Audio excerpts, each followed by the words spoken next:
Have you ever wondered what it's like to be a wedding planner? I have a guest on today who honestly could star in her own little wedding planner rom-com. Today, I'm with Ryann Doria, and she is a non-traditional wedding and event planner. So just imagine how great that movie could be. So tell us in your words, like, what do you do? What does it take to become a wedding planner? Like, what have you had to learn? Man, I've had to learn a lot of organizational skills and how to manage people, basically. Yes. Lots of people management, lots of different personalities, lots of different things coming together. Organization is probably one of the big ones. Yeah, I've produced a lot of events, so I know exactly what you're talking about. Just if you can manage people, you can pull this off, and Absolutely. then it's your magic, you get to add all the fun details to Yes, it, and the which I fun. know is a lot of fun. What is the coolest skill that you learned that you never thought would matter, but it absolutely does? Man, I learned I have a theater background, so I grew Mhm. up in entertainment and theater. Probably either audio or like costuming, sewing has have been the most helpful in weddings, actually. I never thought about that, but you're so right. My grandmother Oh, used to cool. teach me how to do all of those little and you never realize how those skills are gonna come into Yep. play. The amount of buttons that I've had to sew back together, or actually one time I had a bridesmaid, the zipper broke and we had to cut and re-sew the zipper. I was gonna ask if you sewed her into the dress. But I've sewn brides back into their dresses because things have broken. Sewing. Who would have thought? Saved the day many times. Now just imagine you're at one of your big events that you're producing, and a fellow walks up and he goes, "I picked up your business card, but give me 3 words that describe you so that when I pick up this card, I remember those 3 words." I would say non-traditional, creative, and organized. What is the weirdest situation where one of your skills saved the event? I mean, definitely that zipper situation was one of them, I would say. There's also been situations where venues have in-house audio and something goes wrong with the speaker for the ceremony, and I have to step in and fix it and adjust and tweak a few things. And that was probably my least favorite skill to learn, but it has saved the day a few times. Okay, you wanna hear a funny story? I do, yeah. I was at a wedding and everything was going beautifully, and all of a sudden you hear a CB from, like, a trucker that's driving by coming through on the PA system. It Oh was like, my "Breaker, breaker." It was, like, straight out of Smokey and the Bandit. I'm that's like, so funny. "Really?" I That's hilarious. I haven't had that happen, but it's not I feel like that's not very uncommon with the way that the wireless transmitters work. Yeah, Just yeah, how audio and sound connects and with they one another, just the waves. It's really interesting and yeah, really easy to get the audio waves to overlap. yeah. I'm gonna take us off on a little sideline question with you. What do you do when you have a crazy situation like that happen and the bride just, like or somebody has a meltdown and you're like, "Really? This is, like, the easiest, best thing that could have gone wrong." Right. I think that I've been pretty lucky and most people are really understanding in things that are outside of your control. And more often than not, the best thing to do is just kind of laugh it off and say, wow, that's a funny story to tell the kids one day. When people do get upset or if something happens, you just have to be understanding. Like this is a really big day for them. And I understand that. And I understand. And here's what I can do to fix it. I grew up in theater, so in live theater, there's always this mantra of the show must go on.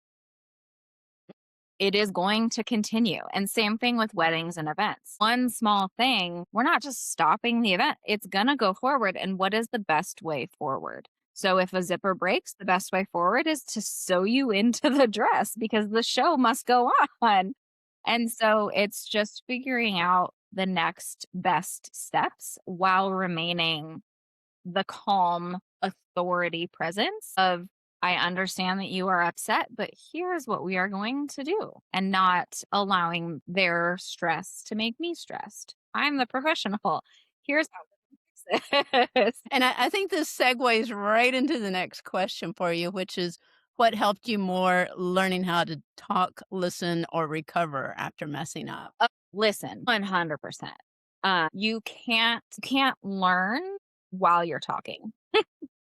You so that is my listening 100%, because I can't fix something if I don't know what it is that I need to fix. And so by listening and understanding what the problem is, where there's a concern, where somebody loves something, I need to hear it to understand it. And I think that's the case with anybody in any industry in anything. You need to hear it. You need to listen to learn. I completely agree with that. And this brings us into the books. Yeah. So we have Addie, my little 15-year-old inventor who is out there just tackling the world and making it happen. And there's this one part of the book that I thought you would truly, truly get. It's when the budget becomes real. So they have been invited to go to this big STEM conference, and she is putting together a whole budget. So imagine a 15-year-old that understands financial planning. I know. Right. So each one of these books helps to teach a different life skill for Awesome. the teenagers who read them. I So love it. it makes it fun too. So, everybody wants to do, whether it's a day trip or a short weekend trip, or for them, this was 5 days in Denver for this huge conference. Fun. Okay. So she's putting it all together, and her favorite teacher, Dr. Bourne, lets her know that this big famous company is going to sponsor them for this whole trip, and she has to present the budget. So, that brings us into like she's learning how to do this because she's 15. And there are some adults who don't know how to plan out a budget for a trip. Right. This little one's, Good work. taking the That's a world long by day. storm, Yeah. but like all of us, she's learning something, she fails at it sometimes, and she's getting up and she's trying again. What's a failure that's quietly trained you for success? Honestly, kind of going back into the theater world, because I started, in middle school and went into high school and did that in college. That's what I got my degree in. So I spent a lot of time in the theater world and had a lot of failures in the theater world. And when I moved into the technical side of things, it was because I failed at getting cast as to be an actor in it. And I thought to myself, well, I still want to be in this theater world. What can I do? And so that brought me into tech, which I found out that I love that way more than I ever loved being on stage. And same into all the different roles of being in theater, trying out lighting and set design and audio is probably what I failed at the most. I Mhm. really did not enjoy it. I was not good at it. And it took me a long time to really try learning it in a different way. um, I'm lucky my husband is an audio engineer, and so he's helped a lot with the understanding, but I think it's more about embracing the failure of I did not do well, and so you pivot, you adjust, you figure out why you didn't do well, and learn about it. For me, it was how this specific topic was being taught to me. And it took another 10 years for me to fully understand enough to be able to consider myself someone who can fix things in this realm. And it's not necessarily anything that I did wrong. It's the way that I was learning it. It's the way that I was understanding it at the time. And it's just learning, like figuring out myself how to pivot to understand that really made the difference for me. I read an article this week about highly intelligent people, Mhm. and one of the things is they take the data on themselves. Yeah. So I failed at this, I didn't do good at this. How do I get better at it? They Yes. go out there and they study it, and they start to, and it's not like you immediately, and this is one of the things I think teenagers need to understand. I'm a Gen Xer. I've been doing this for a few decades longer than you have as a 14-year-old. Right. So I've got decades of experience. It's like my autonomic nervous system. It's Right. just ingrained into me now. Exactly. But At this point, I have 20 years of experience and I'm still learning. I don't think as adults even we ever stop learning and trying to get better and taking into consideration this went great, but this aspect didn't. And how can I make this better in the future? Yes, absolutely. So, teenagers, that's our thing for you to write down in regards to this show. Take those notes. Yeah. What skills should kids stop worrying about being perfect at? This might be not quite the answer that most people are thinking, but everything. I think that you should stop worrying about being perfect at everything. Perfectionism is really hard to achieve on its own. And I don't think that it's really achievable either. Like I said, I've been doing this for 20 years. I've been doing events for over 10 years. And yes, I am really good at it. I would even say that I am great at it. And that's okay for me to say, it's not conceited or any of that. Like, I am great at what I do. Am I perfect? No, I'm human. I am going to make mistakes. One that I can think of is, I forgot to add servers into the budget, someone to come and clean up the tables and things like that. And so I looked at my assistant that day and I said, well, completely forgot that we didn't add that. It looks like we are bussing tables today. Like, I am going to make sure that it happens for the couple. I have not forgotten it since, but the couple had no idea. They had no idea that anything went wrong because I made it better. But it's an instance where I made a mistake, I fixed it, and I learned from it.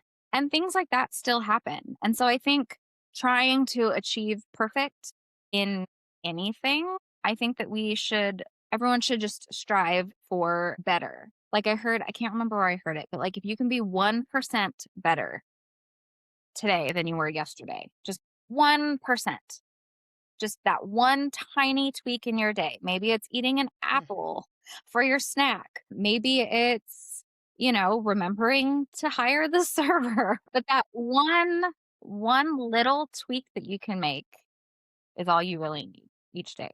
Not perfection, just a little bit better. Just making yourself a little bit better every day in little things because perfect is not attainable or sustainable, and that's important. That's the quote. That's the quote of the show right there.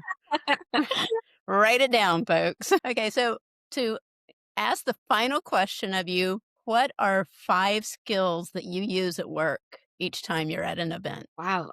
What 5 skills? So I think I use people skills, learning how to talk to people and to communicate with people in a way that is respectful and to the point. Mhm. It's a busy day. I'm going to ask you nicely to do something and you're going to go do it because we're all here to make the day great. So, people skills and communication, I think, is one of the ones that I use all the time. Time management is a big one. Let's see, on wedding days, what else do I use? I Definitely organization. Yeah, organization Yeah, you said definitely. that. I think remaining calm is a skill that you learn. Mhm. Being that person that if something wild happens, I am the level-headed person. That's a skill that you learn. That's something that and then adaptability, I think is another a good one. Being adaptable, and if this doesn't work, let's fix it. So those I think would be Yep. the Yeah. top skills that I use on a regular basis. Those are great. Okay, so kids, there's your list. If you want to be a wedding or event planner, know that you need to focus on really honing those 5 skills and you will be able to conquer it. Thank you for being on the show with us, Ryan. Everyone go check out what she does at Instagram and LinkedIn at Ryan Christina Events. The link is below.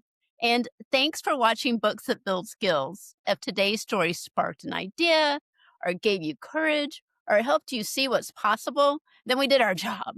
Now remember, skills aren't born, they're built one choice, one challenge, one brave step at a time. So hit subscribe, share this with someone who needs it, and keep exploring, building, reading, and dreaming big.